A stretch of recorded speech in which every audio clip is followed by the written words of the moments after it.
Welcome to the Creative Mind Smart Money podcast, where we turn financial confusion into creative confidence.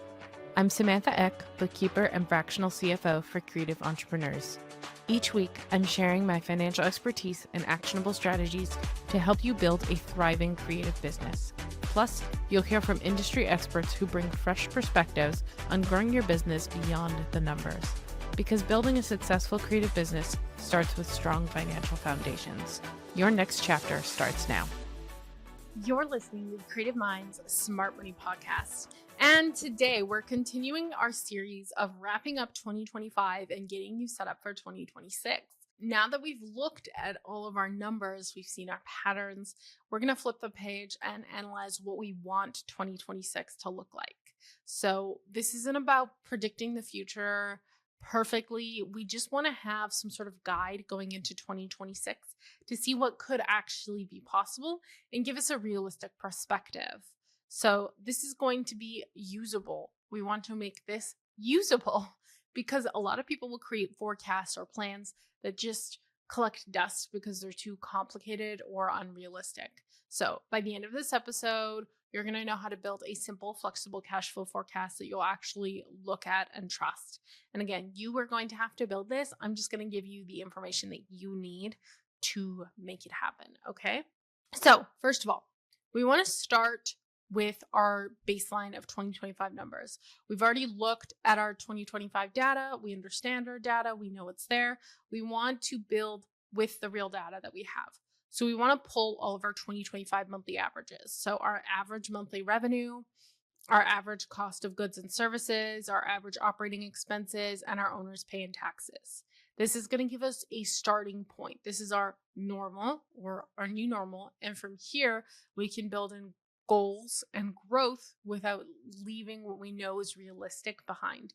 Because too many times I've seen people overshoot their goal, and I want to make it very realistic so that we can really get to what we need to do. We want to start by mapping out our known income. So what's predictable? What do we have for retainers? What do we have for ongoing clients? What do we have for memberships or recurring revenue and contracts? Are there any launches or projects that are already booked for next year that we know of, that we have that's coming up, that is confirmed revenue? Maybe we're already getting paid for it. So there's a difference between expected and potential income, right? We only want to plug in what's actually expected. Potential income are things like maybe we have a contract out for someone that could be a project. Unless you know it's actually coming in as of this moment, we don't want to plug it into this forecast because we want to only account for what is actually known.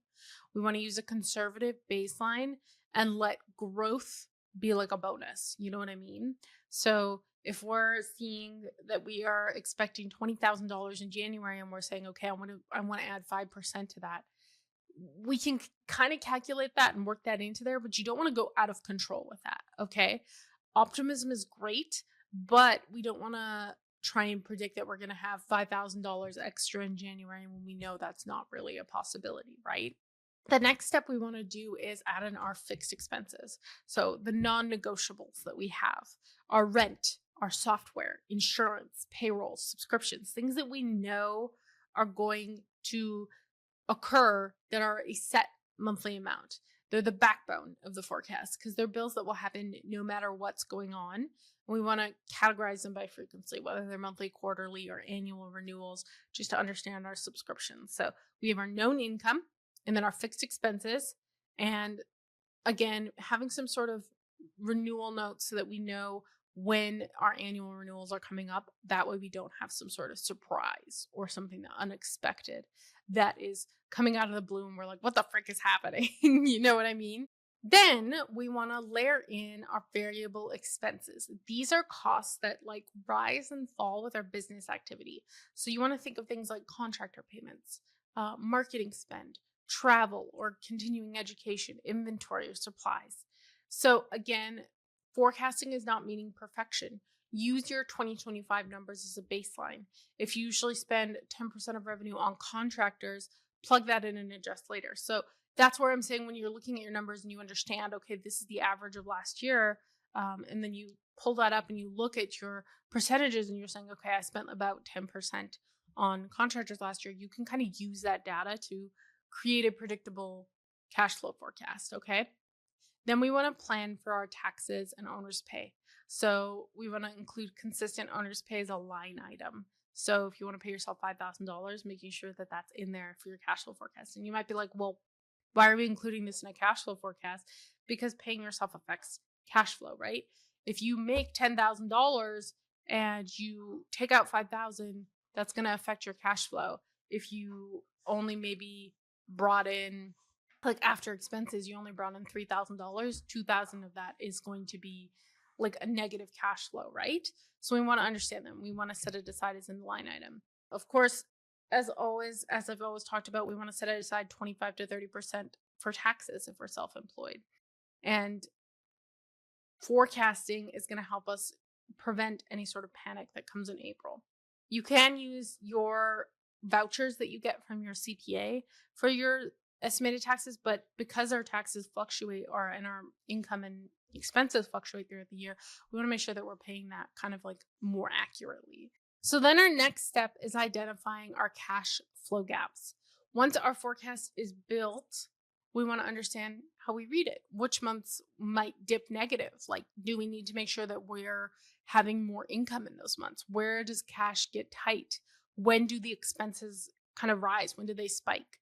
Because we want to plan for the gaps now, either by increasing marketing before slow seasons, setting aside enough of a cash cushion to account for those negative months, or just really like figuring out how we can add more income to those months that might be negative. This is what makes this forecast so powerful, because it shows you problems early enough to know how to fix them and when they're going to come up so that you can fix them.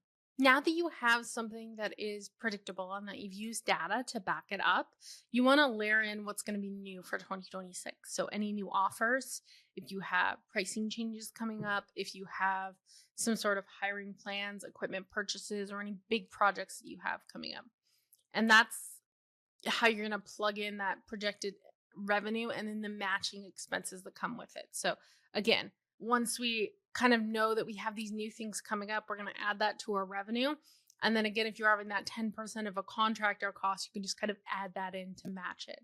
So growth costs money, obviously. So we want to plan for that so it doesn't blindside us when it gets to that point.